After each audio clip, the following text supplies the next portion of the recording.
Big news for Arizona homebuilders today. The Goldwater Institute has filed a lawsuit against the Hobbs administration over a new water rule, and it's causing waves in the real estate world. Yeah, this one's a big deal. The lawsuit, brought on behalf of the Homebuilders Association of Central Arizona, claims the Arizona Department of Water Resources imposed a new groundwater rule without going through the proper legislative process. The rule, which was introduced last fall, requires homebuilders to prove a 100-year water supply across entire water management areas, not just at the specific development site.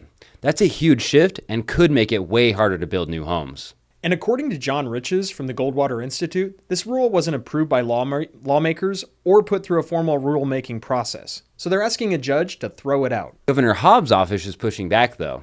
They're calling this a partisan attack and claiming it's all about developers trying to pump water for quick profits.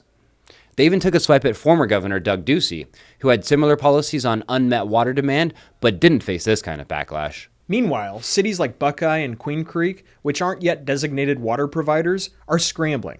If they can't prove enough water supply, new housing developments could come to a screeching halt.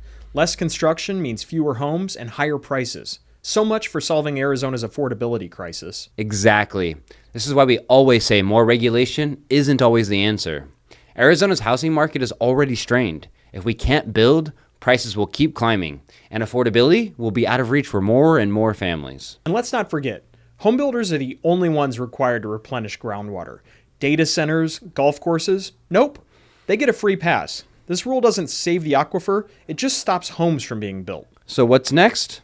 The lawsuit is in Arizona Superior Court, and if the Goldwater Institute wins, this rule could get scrapped. Either way, expect a legal battle. And in the meantime, new construction could slow down even further.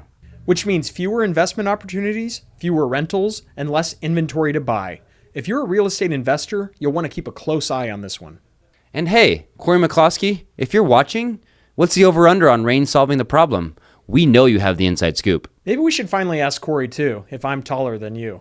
Yeah, let's just focus on the water crisis before we start spreading fake news, Travis. That's a wrap. Stay tuned for more Arizona real estate updates.